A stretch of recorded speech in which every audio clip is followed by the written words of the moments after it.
Have you ever noticed that when you're really looking for something, it has a tendency to elude you?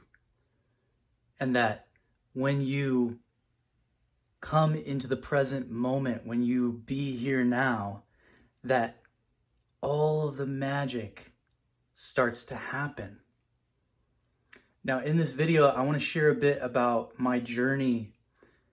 Back in the day, back in 2014, I left Indiana and went on a journey to New Mexico where I lived off grid. I was a camp cook at a Boy Scout ranch it was up on 72,000 acres of nature. And, you would hike in like 14 miles and go up through this mountain meadow. And then I would, cook for the whole camp of the people that were, the hosts of the camp there. And then the Boy Scouts would come and hike through, and we would do campfire shows every night. And this was a big change in my reality, because growing up in Indiana, I had felt disconnected from nature. And back in like 2012, end of 2012 into 2013, I started going through my spiritual awakening. And I was really looking for a deeper meaning in life. Now, the way that I ended up going to this camp is that my girlfriend at the time had, she had gone out, she would go out there like the year previous to work at this camp. And then she, introduced me to the people that were hiring, and I ended up getting a job there and traveling out there. And this was like right after high school. And what happened is that the first time before she had left, she was packing and opening, and closing each of these drawers. And she goes and opens one of these drawers, and I see this book in there that has a really interesting pattern. She quickly closes it. I'm like, wait. What was that book? And she opens it, and it says, "Be Here Now." This is a book that Ram Dass wrote back, with the whole 60s movement. And I end up opening this book, and it's talking about karma. It's talking about consciousness. And there was a lot that really resonated with me on a deep and profound spiritual level.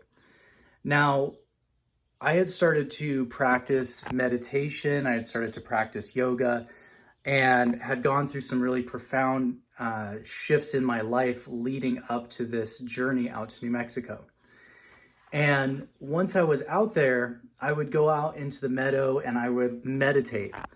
And I started having this connection with Ram Dass in these meditations, and with, these different spiritual concepts of enlightenment, of, as you sow, so you reap. And all of these realizations were starting to come to me about my dharma, or my path, my spiritual path, and my purpose, or my destiny in life.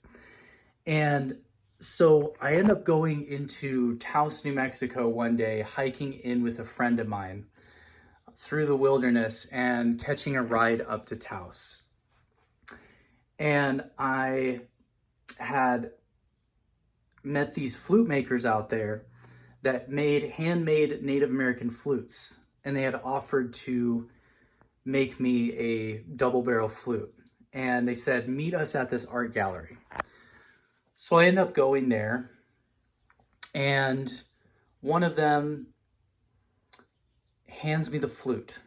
And inside of this art gallery are different kinds of Native American art that I felt a really profound connection with. And there was also music going on, and there was dancers that were dressed in the Native American garbs of the Kachina dances. And with the feathers and everything, feeling this really profound connection of a sense that I had been here before. Then I walk out with the flute and go down the alley with my friend to the alley cantina, which was this cantina at the end of the alley, and end up getting a burger there. And I'm sitting, and my friend is on the phone, and I overhear this conversation across the way. and they're talking about consciousness. They're talking about letting go of things that no longer serve you. And they mention Ganesha, which is the Hindu god of, who is the remover of all obstacles. Or I like to think new beginnings, because what happens when you remove all the obstacles? So I walk over there and I strike up conversation, and one of the guys, I end up talking about Be Here Now and, how this had been a big part of my journey out here. And he says to me, "Oh, did you know that there's an ashram 2 blocks that way that Ram Dass helped found? It's the Hanuman Temple."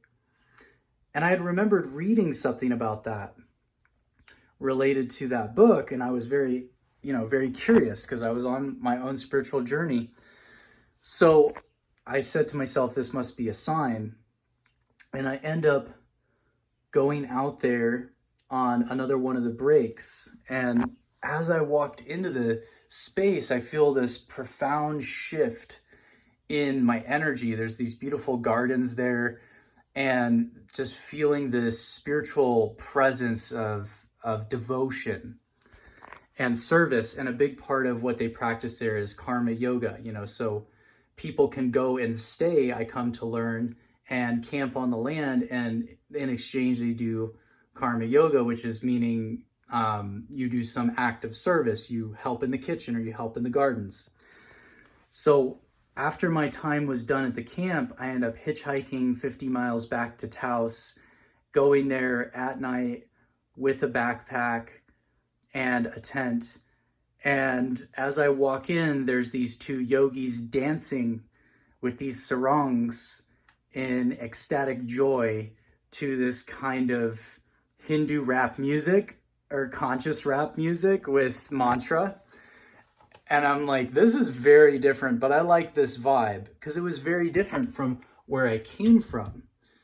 I grew up in a town in Indiana where I went to public school. It was kind of a medium-sized town, about 10,000 people, 30 minutes outside of the city of Indianapolis, and in between where the farmlands, the long rows of Indiana corn began.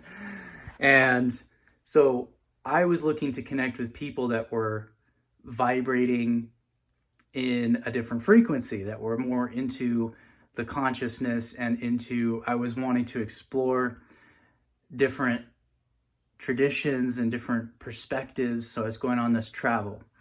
And so then the groundskeeper comes over, is very surprised to see me, and he ends up allowing me to stay there, even though you're supposed to give a heads up notice, apparently.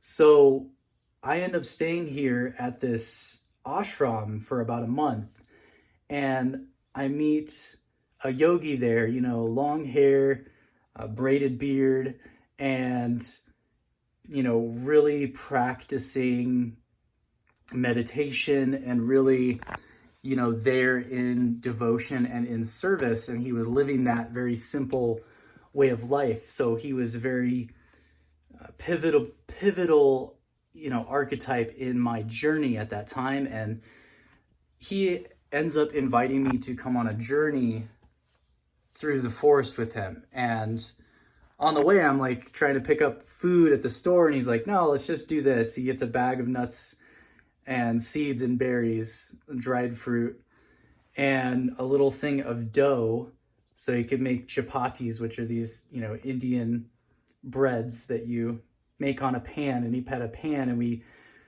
brought a tarp basically to set up as a tent, and went on a 3-day journey up through the forest. And we were going to go through to the other side because he said he wants to meet his friend up north. And going through the beautiful nature and being in the raw elements, connecting with the spirit. And as we were walking, I was picking wild strawberries and raspberries and learning about different medicinal herbs, which have been an interest of mine. And as we get to the very top of this cliff kind of space, we go a little bit off trail, and there's these deer paths that go down, winding to the bottom of the hill. And I'm just trusting and I'm following these paths down the hill. And we end up getting to this little cliff edge where he climbs down and I take a rope and lower our packs down so that I can climb down to meet him. And then we scoot our way down this, like, not super steep, but, you know, about a 45-degree angle where you got a pack on. So you kind of got to scoot your way down these, you know, what do you call it? It's like when somebody puts rocks on their front lawn, but they're like this big. There's just a bunch of little tiny boulders going down this cliff, or a bunch of rocks just down a 45-degree angle. And we get down to the bottom to this place called the Seven Lakes, and we camp at the second lakes. And I was like, oh, interesting, like the seven chakras. Now, in the morning, he's like, let's go and meet my friend. And we hike up to the road.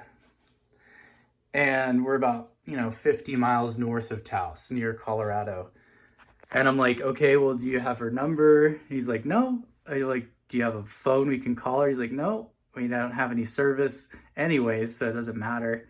And he's like, she's just gonna meet us. And we end up hiking to the road, and I'm getting antsy and impatient. And so I'm trying to hitchhike back to Taos, and he's like, oh, that's totally fine. And he's just completely at peace the whole time, just totally trusting, totally present, totally here now.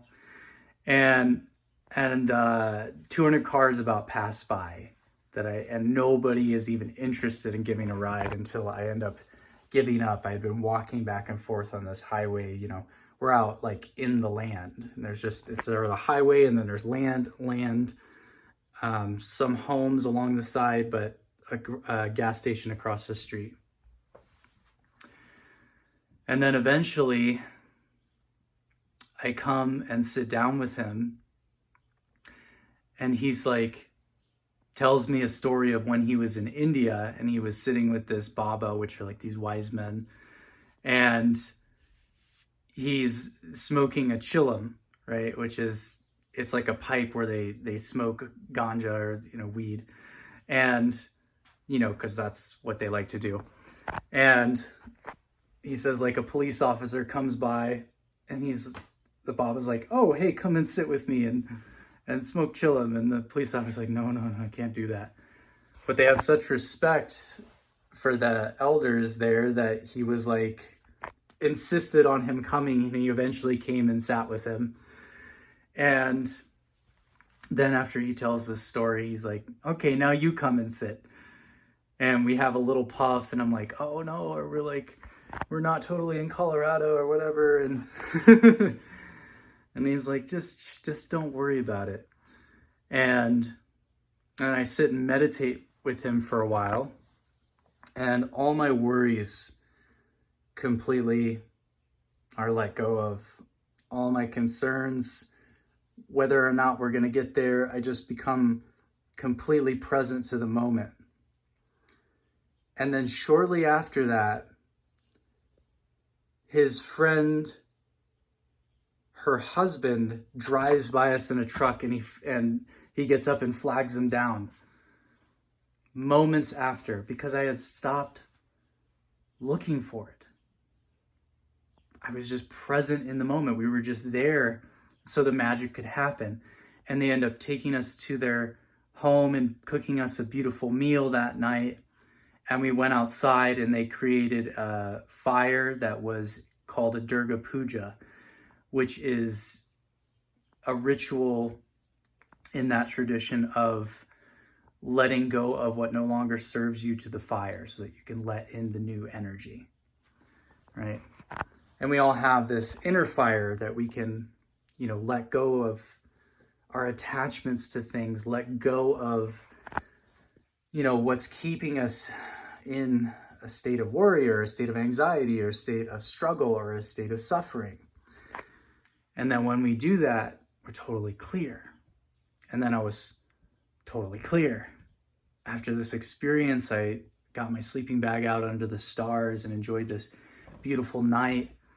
And we ended up going on a journey back to the forest. I had let go of trying to get back to Taos, and we had a beautiful journey. And I learned a lot more about spirituality. I learned a lot more about the land. And then after it was done, we ended up synchronistically getting a ride back to Taos. So the reason I share this story is that, isn't it interesting that he was just able to be completely at peace and in the moment? And that when I came over and I let go of what no longer serves, yes, it was with the help of a little plant medicine. And I'm not promoting, I'm not promoting smoking these days. I don't. But sometimes, for some instances, it can be a medicine, right? So I'm not saying to do it or not to do it. I'm just saying that that was the story that was told. That was what happened. And then I meditated. And when I let go of trying to control what was going on or focusing or looking for what wasn't there, all the magic started to happen. And our life can be like this. Our life is this spiritual journey.